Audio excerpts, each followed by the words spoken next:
Hello dears, कैसे हैं आप सब। I hope all of you will be fine. मैं स्वाति और आप सब मेरे साथ स्टडी कर रहे हैं मेरे चैनल माइंडफ्यूल एक्सप्लोजन पर। आज हम पढ़ने वाले हैं वर्ल्ड हिस्ट्री से rise of dictatorship. But video को स्टार्ट करने से पहले आप वीडियो को लाइक कर दें और चैनल को सब्सक्राइब कर लें। साथ ही ज़्यादा से ज़्यादा लोगों को शेयर करें ताकि जो भी अपडेट्स हैं वो आपको रेगुलरली मिलती रहें। चलिए देखिए, वर्ल्ड वॉर फर्स्ट के बाद क्या हुआ था कि जो देश थे उनमें डेमोक्रेसी देखने को मिल रही थी। अब ये डेमोक्रेसी क्या होता है? ये जो डेमोक्रेसी वर्ड है वो आपके दो वर्ड से मिलके बना हुआ है, डेमो प्लस क्रेसी। डेमो मतलब होता है पीपल और क्रेसी मतलब होता है शासन, यानी कि लोगों का शासन। तो डेमोक्रेसी में क्या होता है, जो गवर्नमेंट होती है वो ऑफ द पीपल यानी लोगों की गवर्नमेंट, फॉर द पीपल यानी कि लोगों के लिए government, and by the people यानी कि लोगों के द्वारा जो गवर्नमेंट आई है वो वाली गवर्नमेंट। भारत में भी क्या है, डेमोक्रेटिक गवर्नमेंट देखने को मिलती है। जो मोदी जी हैं वो गवर्नमेंट में कैसे आए? भारत की जनता ने उन्हें अपने भारत के एज अ रिप्रेजेंटेटिव के तौर पे उन्हें चुना है, तो वो वहां पर आ पाए हैं। जनता को जिस दिन वो पसंद नहीं आएंगे तो वो चाहेगी तो वो क्या कर सकती है, उन्हें हटा भी सकती है। हर 5 साल में लोकसभा के चुनाव होते हैं। 5 साल तक हो सकता है उसे उनका काम पसंद आए तो वो रखे और उसके बाद उन्हें हटा दे, या हो सकता है उससे पहले अगर उन्हें काम पसंद नहीं आए जनता को उनका, तो उससे पहले भी उन्हें हटाया जा सकता है। ये है डेमोक्रेसी। ठीक है। अब क्या हुआ था, वर्ल्ड वॉर फर्स्ट के बाद ये जो डेमोक्रेसी की वजह से क्या हो रहा था कि देशों में डेमोक्रेसी तो आ गई थी, लेकिन क्या हो रहा था, जो व्यवस्था है वो सही से चल नहीं पा रही। उसका फायदा किसने उठाया? इटली में मुसोलिनी ने और जर्मनी में आपके हिटलर ने। यहीं से क्या होता है, डिक्टेटरशिप का राइज होता है। इटली में जो डिक्टेटरशिप देखने को मिली उसको फासिज्म कहा गया, और जर्मनी में जो डिक्टेटरशिप आई उसे नासिज्म कहा गया। सबसे पहले हम फासिज्म को देखेंगे, फिर हम नासिज्म को देखेंगे। इटली में जो डिक्टेटरशिप देखने को मिलती है उसे हम क्या कहते हैं, फासिज्म। और ये जो फासिज्म है ये वर्ड एक इटालियन वर्ड था, फासियो, वहां से लिया था। इसका मीनिंग होता है यूनियन या फिर लीग। जैसे आपने बचपन में कहानी सुनी होगी, एक पिताजी रहते हैं, वो अपने 4 बेटों को ये दिखाना चाहते थे कि अगर आप लोग साथ में रहोगे तो कोई भी आपका कुछ भी नुकसान नहीं कर पाएगा। तो वो क्या करते हैं, चारों बेटों को एक एक लकड़ी देते हैं और फिर कहते हैं कि इसे तोड़कर दिखाओ। तो चारों जो बेटे रहते हैं वो इजीली उस लकड़ी को तोड़ देते हैं, लेकिन फिर वो क्या करते हैं, चारों बेटों को लकड़ियों का गट्ठा दे देते हैं। फिर कहते हैं अब तोड़ के दिखाओ। तो क्या होता है, नहीं टूटता है एक से भी। इससे क्या होता है, इससे वो ये समझाना चाह रहे थे कि अगर आप सब लोग साथ में रहोगे तो कोई भी आपका नुकसान नहीं कर पाएगा और आप लोग आगे जल्दी ग्रो करोगे। वही चीज जो मुसोलिनी था इटली में, उसने ये फासियो वर्ड से सीखा। मुसोलिनी ने क्या किया, यहाँ पर 1921 में द नेशनल फासिस्ट पार्टी बनाई, और उसने क्या किया, यहाँ पे जो भी विद्रोह हो रहे थे, जो आपके लेबर पार्टीज कर रही थी, काम नहीं उन्होंने रोक रखा था, जो स्ट्राइक वगैरह कर रही थी, और भी जो वहां पे जो उपद्रव हो रहे थे, तो उसने क्या किया, इनको पूरी तरीके से बिल्कुल आर्म फोर्स के थ्रू चाहे जैसे करना है उनको रोकना है, उसने पूरी कोशिश करके उनको रोक दिया। ये सब देख के वहां का जो राजा था उसने चुपचाप से मुसोलिनी को बुलाया और उसको प्राइम मिनिस्टर घोषित कर दिया। तो इस तरीके से क्या हुआ कि इटली में फासिज्म का बर्थ हुआ, यानी जन्म हुआ। अब इसके रीजन क्या थे इसके पीछे? तो इसके पीछे जो रीजंस थे उसमें सबसे पहला जो रीजन था, discontentment after the treaty of Versailles. जो क्या हुआ था, जो वर्साई की जो ट्रीटी हुई थी, इटली क्या था, जीता था, तो उसको क्या था कि अब मुझे बेनिफिट्स मिलेंगे, जो जर्मनी है वो उन्हें क्या देगा, शिप्स देगा, कॉलोनीज देगा, मनी देगा और भी और सारे बेनिफिट्स मिलेंगे। बट हुआ क्या, इटली को ऐसा कुछ भी नहीं फायदा हुआ। तो जब ये फायदा नहीं हुआ तो उसने अपने देश को ग्रो करने के लिए उसने कहा कि अब हम डिक्टेटरशिप को यूज करेंगे। सेकेंड रीजन था इकोनॉमिक क्राइसिस। क्या हुआ था कि जब वर्ल्ड वॉर हुआ तो उसके बाद सभी देशों की क्या हुआ था, रीढ़ की हड्डी लगभग टूट चुकी थी, क्योंकि बहुत ज्यादा पैसा खर्च हो चुका था। लड़ाई झगड़ा होगा तो पैसा तो खर्च होगा ही। अब क्या हुआ था, देश में जो खाने तक के लाले पड़ गए थे, यानी कि खाने को भी कुछ नहीं था। इस हद तक स्थिति आ गई थी कि लोग जो है छीन कर खाने को भी तैयार हो गए थे। थर्ड है इसका पॉलिटिकल इनस्टेबिलिटी। वहां पे क्या हो रहा था, गवर्नमेंट थी लेकिन कोई भी एक ऐसा लीडर नहीं था जो क्या कर सके, वहां पे एक रिप्रेजेंट कर सके देश को। तो यहाँ पे पॉलिटिकल इनस्टेबिलिटी थी, सब लड़ रहे थे एक दूसरे से। कोई जो बिजनेसमैन थे वो अपना फायदा देख रहे थे और जो लेबर पार्टी थी वो उनमें बनी नहीं रही थी आपस में। ठीक है, इस बात का फायदा किसने उठाया, मुसोलिनी ने। अगला रीजन है थ्रेट ऑफ कम्युनिज्म। क्या था, दो चीजें होती हैं, एक होता है कैपिटलिज्म, दूसरा होता है कम्युनिज्म। कैपिटलिज्म में क्या होता है, जो देश होता है उसका ध्यान इकोनॉमिक ग्रोथ पे ज्यादा रहता है और इसमें सरकार की भागीदारी कम रहती है। तो जो बिजनेसमैन वगैरह थे वो कैपिटलिज्म को क्या कर रहे थे, सपोर्ट कर रहे थे। और दूसरी तरफ था कम्युनिज्म। इसमें क्या हो रहा था, जो लेबर पार्टी है वो क्या कर रही है, वो चाहती है कि कम्युनिज्म आए।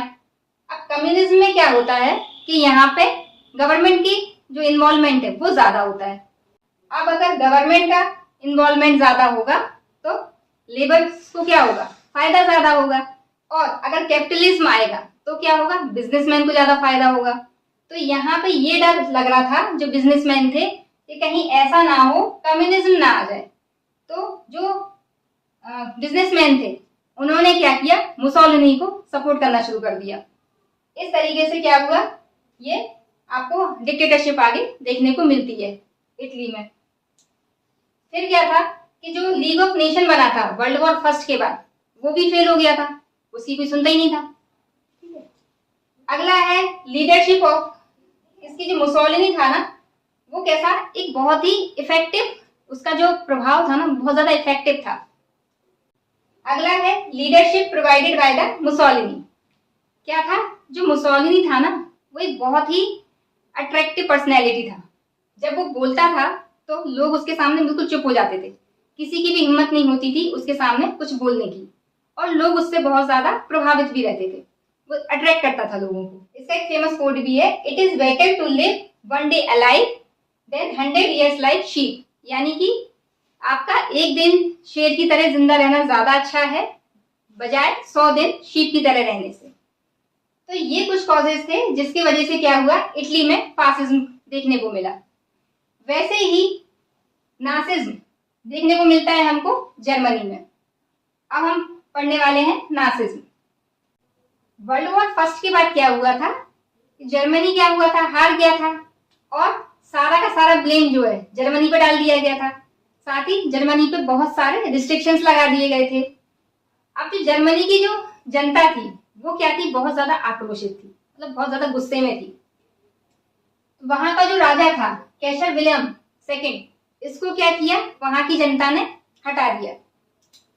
अब वहां पर भी क्या हो रहा था, डेमोक्रेसी आ गई थी, नया कॉन्स्टिट्यूशन बन गया था, नई पार्लियामेंट थी, लेकिन फिर भी वहां की जो प्रॉब्लम्स थी वो सॉल्व नहीं हो पा रही थी। इस बात का फायदा किसने उठाया, हिटलर ने। हिटलर ने क्या किया, लोगों की जो साइकोलॉजी थी उसने वो पढ़ ली, उसने समझ लिया कि वहां के लोग क्या चाहते हैं, उसने वही किया और वहां पे क्या हुआ, जर्मनी में नासिज्म का जन्म हुआ। हिटलर ने क्या किया, एक पार्टी बनाई, national socialist German workers party, और वहां पर क्या किया, शासन करना शुरू कर दिया। अब यहाँ पर जो नासिज्म आया है उसकी भी कुछ कॉज हैं, क्यों आया है, तो उसके कॉजेज में क्या देखने को मिलता है हमें। कॉजेज में पहला है ह्यूमिलेटिंग ट्रीटी ऑफ वर्साइल्स। क्या हुआ था कि जब जर्मनी हार गया था, सारा का सारा ब्लेम उस पर थोप दिया गया। तो जर्मनी के दिमाग में ये बात बैठी थी कि हमारा जो है बहुत ज्यादा अपमान हुआ है और हमें कैसे भी करके बदला लेना है। और यही क्या होता है कि जो वर्साइल की जो ट्रीटी होती है उसे आगे चल के जो हिटलर रहता है वो क्या करता है, तोड़ देता है। और यही क्या होता है, वर्ल्ड वॉर सेकेंड का रीजन भी बनता है, जो हम आगे देखेंगे। तो इस बात का फायदा किसने उठाया, हिटलर ने। और उसने क्या किया, लोगों को मैनिपुलेट करने का काम करना शुरू कर दिया। सेकेंड है ग्रोइंग रियर ऑफ कम्युनिज्म। क्या हुआ था, रशिया में जो है बोल्शेविक रिवॉल्यूशन हुआ और वहां पे क्या हुआ, कम्युनिस्ट स्थापित हो गया। अब यहाँ के लोग डर गए कि कहीं ऐसा ना हो यहाँ पे भी कम्युनिज्म ना आ जाए, क्योंकि यहाँ पे तो लोगों के दिमाग में एक बात बैठी हुई थी कि हमें तो बदला लेना है। तो वो चाहते थे कि इकोनॉमिक ग्रोथ ज्यादा हो और पूरा का पूरा फोकस जो है उसी पे था। तो वो चाहते थे कैपिटलिज्म आए। तो इस वजह से भी सबने क्या किया, हिटलर को एज अ लीडर पसंद किया। थर्ड है इकोनॉमिक क्राइसिस। वो तो जैसे इसमें था वही इसमें भी है कि भाई वर्ल्ड वॉर के बाद क्या हुआ है, सारे के सारे देश क्या हुए थे, खोखले हो गए थे। जो भी पैसा वगैरह था खत्म हो चुका था। अब खाने के लाले तक पड़ गए थे, तो पैसा तो चाहिए था। तो इकोनॉमिक क्राइसिस था, तो जिस वजह से क्या है, सारे के सारे आपस में लड़े जा रहे थे। फोर्थ है आपका रिसर्जेंस ऑफ मिलिटेंट नेशनलिज्म। इसका क्या मतलब होता है, इसका मतलब ये है कि जो देश है वो सिर्फ अपने बारे में सोच रहा है, यानी कि हमारी ग्रोथ हो, हम आगे बढ़े, हम ही सब कुछ हैं, हमें किसी से कोई मतलब नहीं। वो वाली जो है थिंकिंग आ गई थी और इसने क्या किया, नासिज्म को जन्म दिया। नेक्स्ट है एंटी सेमिटिक प्रोपोगेंडा। क्या था, जर्मनी में क्रिश्चियंस के साथ साथ यहूदी भी थे। अब क्या हुआ, दोनों के जो बिलीफ थे वो बिल्कुल डिफरेंट थे और इस बात का फायदा किसने उठाया, हिटलर ने। हिटलर ने लगभग वहां पे 60 लाख यहूदियों को मरवा दिया था। एक बड़े से गैस चैम्बर में क्या करता था, ज्यादा से ज्यादा यहूदियों को डाल देता था और जिससे मतलब चाहे उसमें बूढ़े बच्चे कोई भी हो, चाहे वुमन हो, सबको उसने क्या किया, बिना बेरहमी से मार दिया गया। और जो बच्चे कुचे थे वो सारे के सारे भागने लगे यहाँ से। और ये सिर्फ यही नहीं बल्कि फ्रांस और जो अमेरिका है यहाँ पर भी देखने को मिला। जितने भी यहूदी थे यहाँ से भागकर फिर बाद में कहाँ चले जाते हैं, जेरूसलम, जो आज की डेट में इजराइल बना है ना, वो वहां पे सारे के सारे क्या है, वही यहूदी ही है। खैर उससे अपना कोई लेना देना नहीं है, अभी हमें तो ये देखना था। फिर क्या होता है, अगला है आपका एब्सेंस ऑफ स्ट्रॉन्ग अपोजिशन। कोई भी ऐसा लीडर नहीं था जो हिटलर के अगेंस्ट में खड़ा हो सके और उसी की तरह बिल्कुल पूरे देश को कंट्रोल कर सके और उसकी बात पूरा का पूरा देश जो है माने, ऐसा कोई लीडर नहीं था। अगला है कैरिस्मेटिक पर्सनैलिटी ऑफ हिटलर। ये जैसे कि मैंने वही बात हुई कि हिटलर की पर्सनैलिटी क्या थी, ऐसी थी कि लोग उससे प्रभावित हो जाते थे। तो ये क्या थे, नासिज्म के जो जर्मनी में आया है उसके रीजंस थे।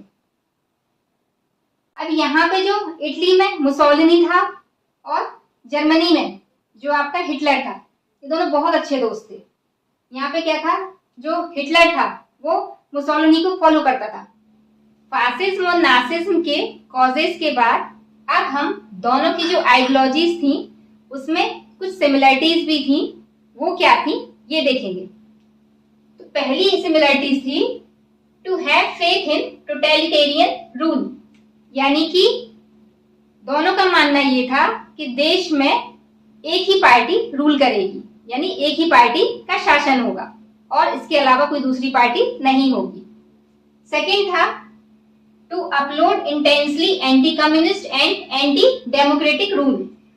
दोनों ही देशों में क्या था, वो एंटी कम्युनिस्ट थे, यानी कि कम्युनिस्ट के खिलाफ थे, साथ ही डेमोक्रेसी के भी खिलाफ थे, क्योंकि वो क्या चाहते थे, डिक्टेटरशिप और कम्युनिस्ट दोनों क्या है, अपोजिट है एकदम। और डेमोक्रेसी भी क्या है, डिक्टेटरशिप के अपोजिट है। थर्ड है to hold that the state is supreme and it could suppress the fundamental rights and freedom of individuals. मतलब जो देश है उसमें स्टेट ही सबसे ऊपर होगा, कोई फंडामेंटल राइट्स नहीं है, कोई फ्रीडम नहीं है, ये सारी चीजें नहीं देखने को मिलेंगी। अगला है to uphold one party and one leader, यानी एक ही पार्टी होगी और लीडर भी एक ही होगा, यानी जो रूल करेगा वो एक ही करेगा। वो जो कहेगा वही मानना होगा। दिन को दिन कहेगा तो दिन कहो, दिन को रात कह देगा तो रात कहो, ऐसा वाला है। फिफ्थ वाला है to believe in aggressive nationalism and imperialism. इसका मतलब ये था कि जो यहाँ पे नेशनलिज्म था वो कैसा था, एग्रेसिव नेचर का, यानी कि वो चाहते थे कि हम अपने देश को ग्रो करें, ज्यादा से ज्यादा अगल बगल के जो देशेस हैं या जो लैंड्स हैं उनको एक्वायर कर लें, उन पर अधिकार कर लें। लैंड एक्वायर करके दूसरे देशों पे उन पर अधिकार करके उनको ज्यादा से ज्यादा देश कॉलोनीज को अपने अंडर में लेके, तो इस तरीके से क्या था, ये इनमें कुछ सिमिलरिटीज थी। और दोनों ही देश अपनी अपनी मनमानी कर रहे थे, कोई किसी की नहीं सुन रहा था, सब अपने अपने में लगे हुए थे, मैं सुप्रीम हूँ, बस ये वाली भावना थी। और यही रीजन बना आगे चल के वर्ल्ड वॉर 2 का, जो हम आगे देखें। अगर आपको वीडियो अच्छा लगा हो तो वीडियो को लाइक कर दें और चैनल को सब्सक्राइब कर दें, साथ ही ज्यादा से ज्यादा लोगों को शेयर करें।